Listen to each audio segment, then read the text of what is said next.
Graça e paz.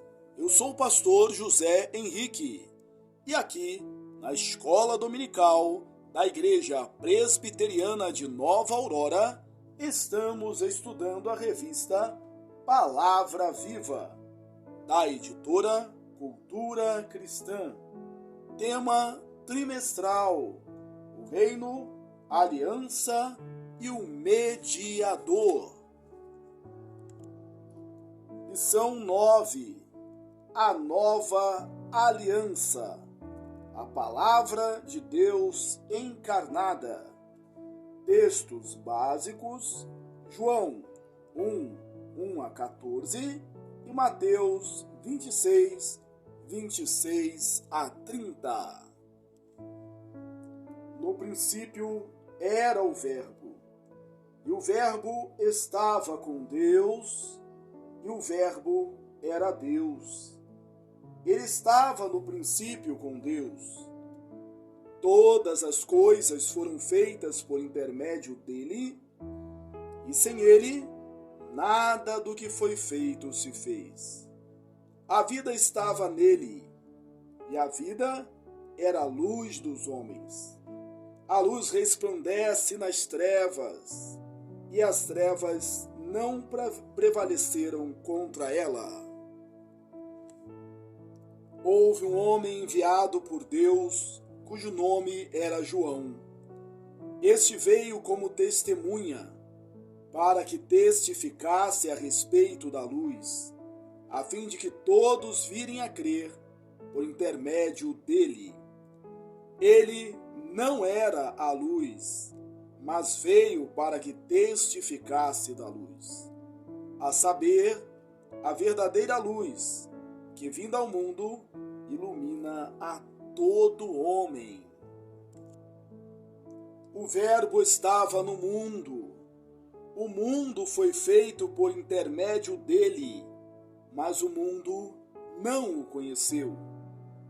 Veio para o que era seu, e os seus não o receberam. Mas a todos quanto receberam, deu-lhes o poder de serem feitos filhos de Deus, a saber, os que creem no seu nome, os quais não nasceram do sangue, nem da vontade da carne, nem da vontade do homem, mas de Deus. E o Verbo se fez carne e habitou entre nós, cheio de graça e de verdade, e vimos a sua glória, glória como do unigênito do Pai. Introdução. As alianças feitas com Adão, Noé, Abraão, Moisés e Davi, e a profetizada por Jeremias, tiveram seu cumprimento em Cristo. A vida e toda a obra de Jesus foram um grande e detalhado cumprimento pactual. Vejamos dois momentos importantes na vida do Senhor que ilustram esse cumprimento pactual: sua encarnação e a instituição da ceia. Quando o Verbo se encarnou, ele assumiu nossa natureza humana, tornou-se um de nós. Segundo a Escritura, ele era igual a nós em tudo, exceto no pecado. Mas, na prática, o que isso significa? Quando Cristo adotou nossa natureza, o que ele realmente assumiu?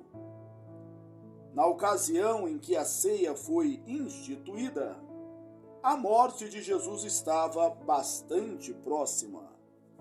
A Páscoa estava prestes a ser cumprida em Cristo e a ser substituída pelo sacramento da nova aliança.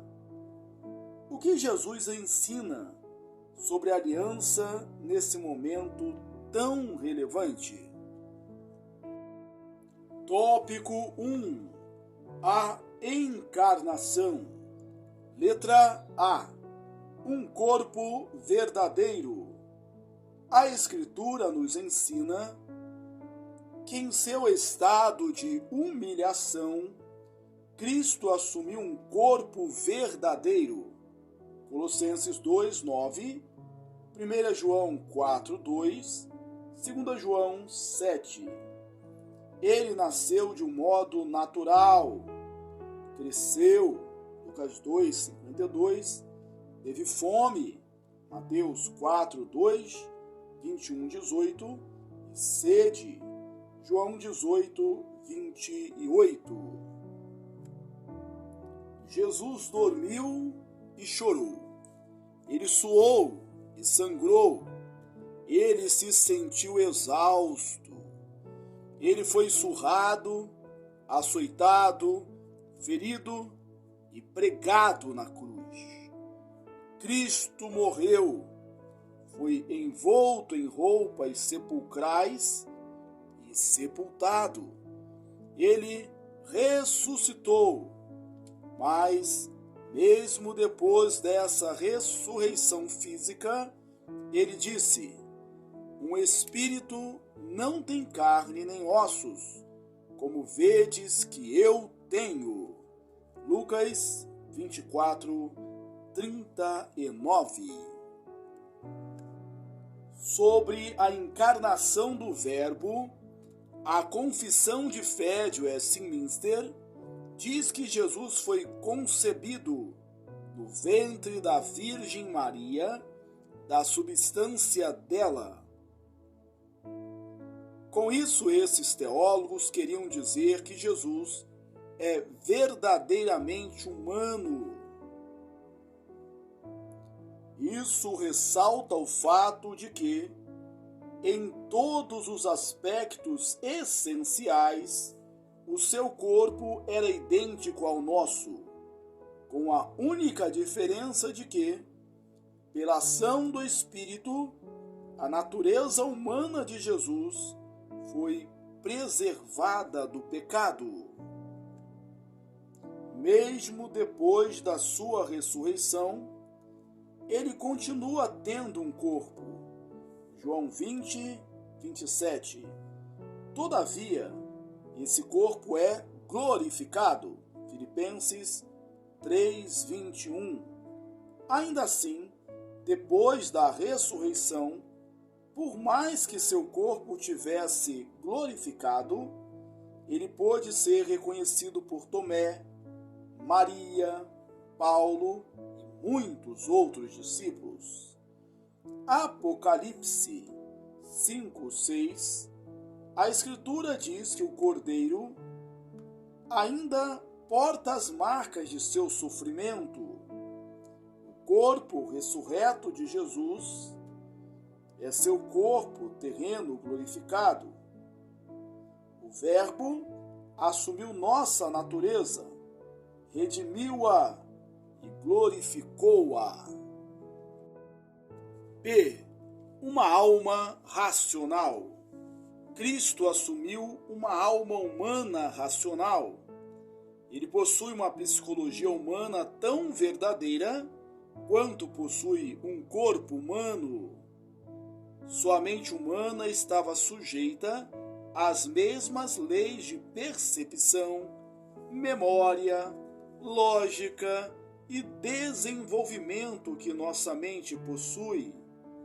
Na primeira passagem, Lucas registra que o menino Jesus crescia em sabedoria exatamente como crescia na estatura física.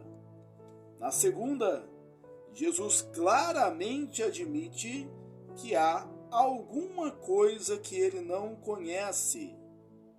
Por um lado, sendo o Verbo eterno, ele conhecia todas as coisas, inclusive a hora de sua volta. Porém, sua humanidade não poderia ser onisciente. Se Jesus adotou nossa natureza, inevitavelmente, assumiu nossa ignorância. Do mesmo modo que teve necessidade de comer, dormir e descansar por ter nossas limitações físicas, ele também assumiu nossas limitações intelectuais. Em uma palavra, o Verbo assumiu a natureza humana.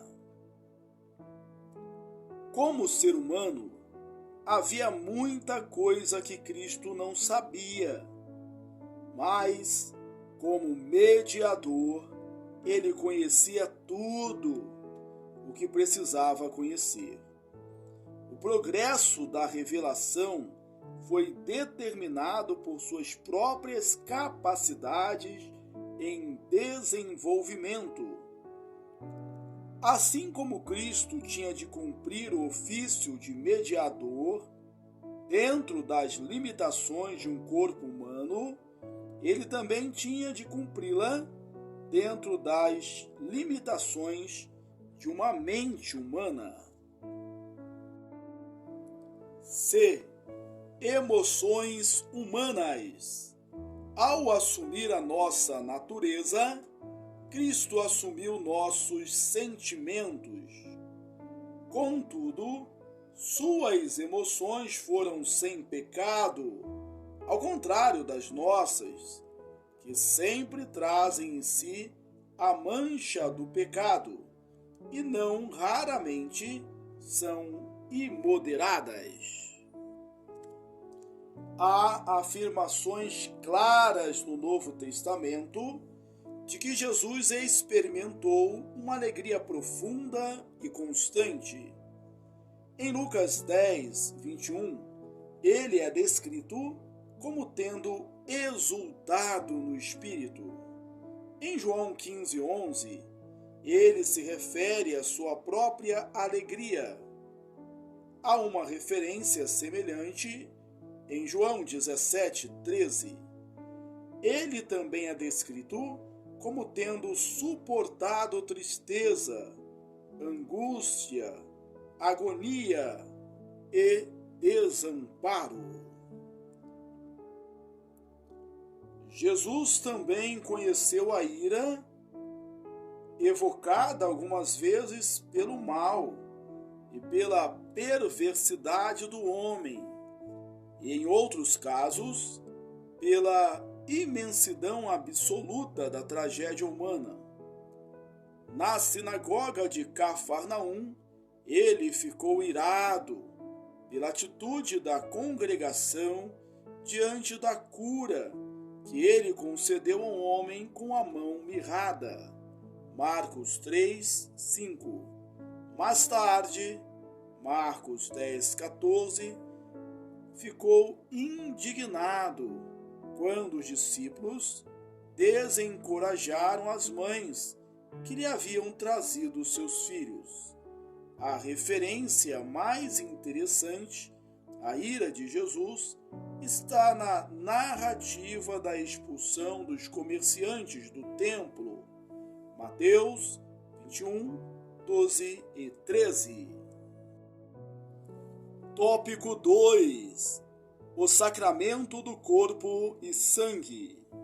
Durante a sua última refeição pascal, Jesus instituiu a ceia. Quando Jesus instituiu a ceia do Senhor, ele mostrou, ele comeu e ele bebeu os elementos, o pão e o vinho. Contudo, as palavras dele enfatizaram não os elementos da ceia, mas a realidade que eles representavam. É preciso compreender a razão de Jesus dizer: isto é o meu corpo, que é dado por vós, e este cálice é a nova aliança no meu sangue.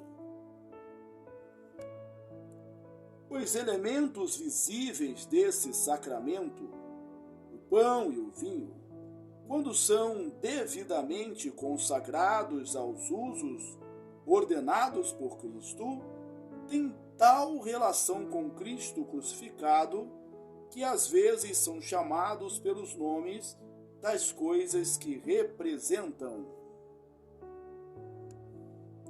O pão e o vinho da Santa Ceia são elementos sacramentais que servem para fortalecer nossa fé e selar os benefícios da aliança, como o perdão de pecados e a reconciliação com Deus. Letra A. O pão. Mateus 26, 26 diz que Jesus tomou um pão e, abençoando-o, o partiu e o deu aos discípulos, dizendo: Tomai, comei, isto é o meu corpo. Ao tomar o pão e o abençoar, Jesus o consagra ao uso sagrado. O pão continua sendo pão, mas agora passa a ter um uso especial, o uso sacramental. Depois, Jesus o parte e o distribui aos discípulos. Todos os discípulos deveriam participar desse novo sacramento que estava sendo instituído. É importante ressaltar que, mesmo após ser separado para o uso santo, o pão continua sendo pão. Sua substância e natureza não mudam. Os pedaços de pão entregues aos discípulos não eram literalmente o corpo físico de Jesus Cristo. Não estavam transformados e nem se transformariam em seu corpo físico quando fossem comidos. Jesus apenas substituiu a realidade pelo símbolo. Na Santa Ceia, o elemento pão simboliza o corpo de Cristo, que foi partido, isto é, foi morto, cumprindo sua obra redentora em favor de seu povo e satisfazendo a justiça de Deus. O sacrifício vicário de Cristo na cruz nos dá vida e sustento espiritual, assim como o alimento físico faz com o nosso corpo. B. O cálice. Mateus 26, 27 e 28 diz que Jesus tomou um cálice e, após ter dado graças, ele o deu a eles, dizendo: Bebei dele todos, porque este é o meu sangue, o sangue da nova aliança. Assim como fez com o pão, o Senhor toma o cálice, o consagra para uso sacramental e o distribui aos discípulos. O cálice é parte integrante dos sacramentos da ceia do Senhor. O sacramento da ceia só é devidamente ministrado quando todos os crentes recebem o pão e também o cálice. Quando Jesus ordena que todos os discípulos bebam do cálice, ele enfatiza a unidade que existe entre todos aqueles que creem nele. Os crentes são muito diferentes uns dos outros, mas todos eles participam dos mesmos sacramentos. Nos 4 relatos da ceia, Mateus 26, 26 a 30, Marcos 14, 22 a 26, Lucas 22, 14 a 20 e 1 Coríntios 11, 23 a 25, é estabelecida uma relação entre o sangue de Cristo e a aliança. Em nosso texto básico, Jesus diz: isto é o meu sangue, o sangue da nova aliança, derramado em favor de muitos para a remissão de pecados. Versículo 28. Ora, sem derramamento de sangue, não há remissão de pecados. Hebreus 9, 22. E sem remissão, não há aliança. Não há nenhuma relação de paz entre Deus e o seu povo. A reconciliação de Deus com o seu povo precisa do sacrifício expiatório, do sangue representado no cálice. C. A presença espiritual de Cristo na ceia. Na celebração da ceia, Cristo se faz presente. Todavia, isso não ocorre de modo físico, mas por meio de presença espiritual. Esse ensino é ressaltado na confissão de fé, que afirma: o corpo e o sangue de Cristo não estão corporal ou carnalmente nos elementos pão e vinho, nem como ou sobre ele, mas espiritual e realmente presentes na fé dos crentes nessa ordenança, como estão os próprios elementos em relação aos seus sentidos corporais.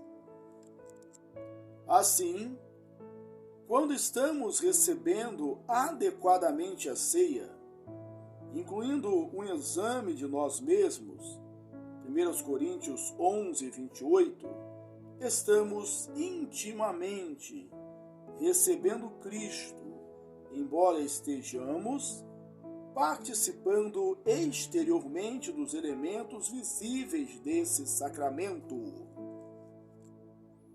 O apóstolo Paulo chama isso de participação ou comunhão no sangue e no corpo de Cristo. 1 Coríntios 10, 16. Essa participação em Cristo na ceia é pela fé e espiritualmente. Ou seja, quando nos achegamos à ceia, confiando novamente em Cristo e no triunfo de sua cruz, encontramos Cristo presente na ceia, por seu Espírito Santo. Por meio dessa refeição, nós o recebemos pela fé, com todos os benefícios de sua morte reservados aos crentes.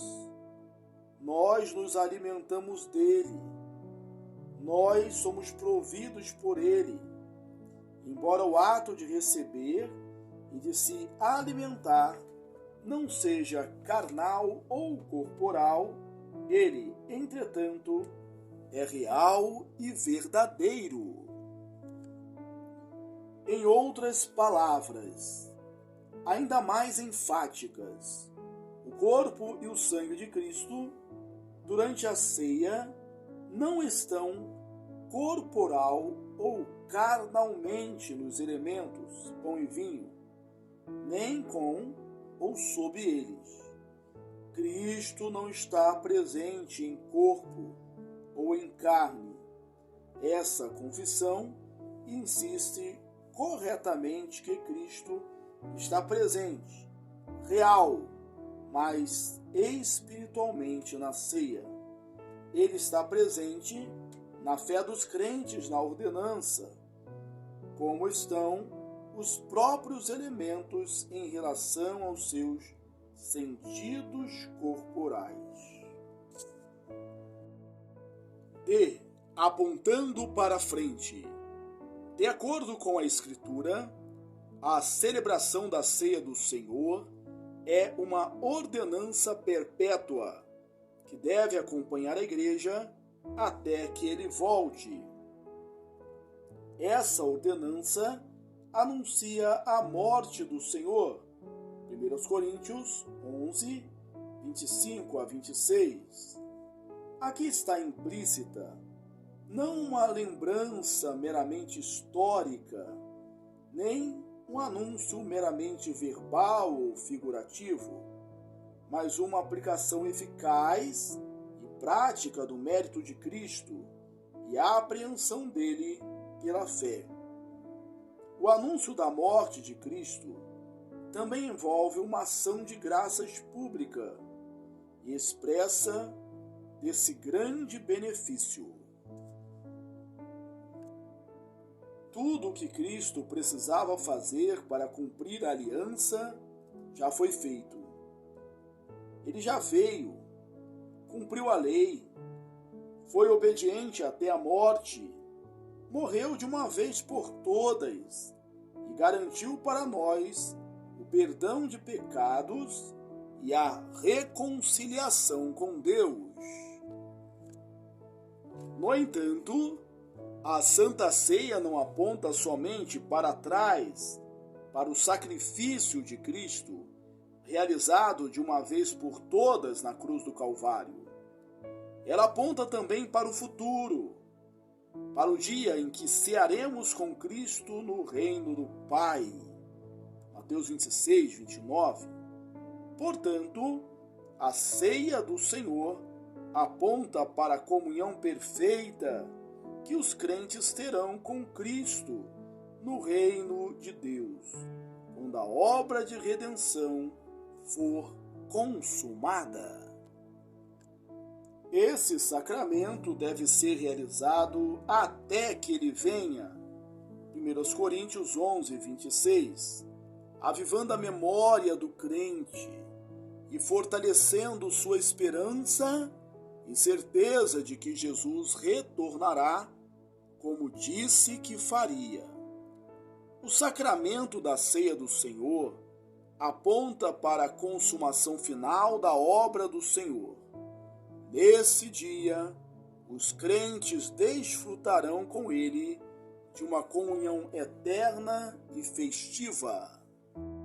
Conclusão: a encarnação de Cristo foi o início do cumprimento de tudo o que as alianças do Antigo Testamento representavam.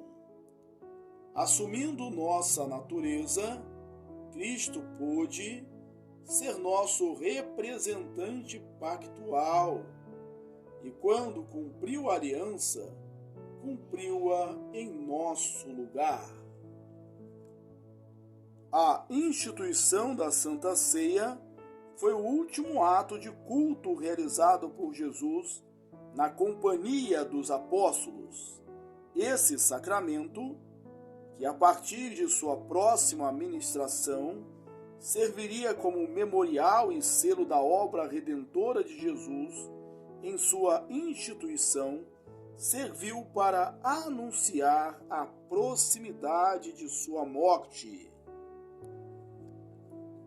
Dentro de poucas horas, após sua prisão e julgamento por Caifás e Pilatos, o Cordeiro Pascal daria sua vida pelo seu povo, cumprindo assim a tipologia da Páscoa e dando início à celebração solene, porém festiva do sacramento da ceia, que aponta tanto para sua morte na cruz do Calvário, quanto para sua volta na consumação de sua obra redentora, e ressalta a presença espiritual de Cristo com o seu povo.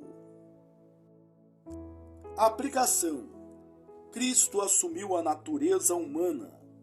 Ele entende o que você diz quando expressa em suas orações todas as aflições e angústias que enfrenta, e por isso pode responder com compaixão e amor.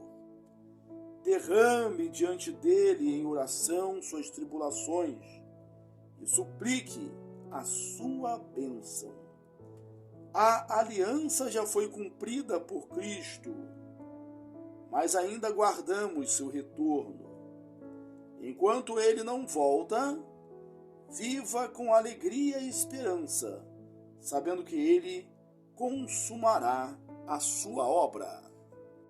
Concluímos a leitura da lição 9, a nova aliança, a palavra de Deus encarnada. Textos básicos: João 1 a 14, Mateus 26 a 30. Que bom que você chegou até aqui. Deus te abençoe ricamente. Aproveito esta oportunidade para recomendar que você leia os meus livros.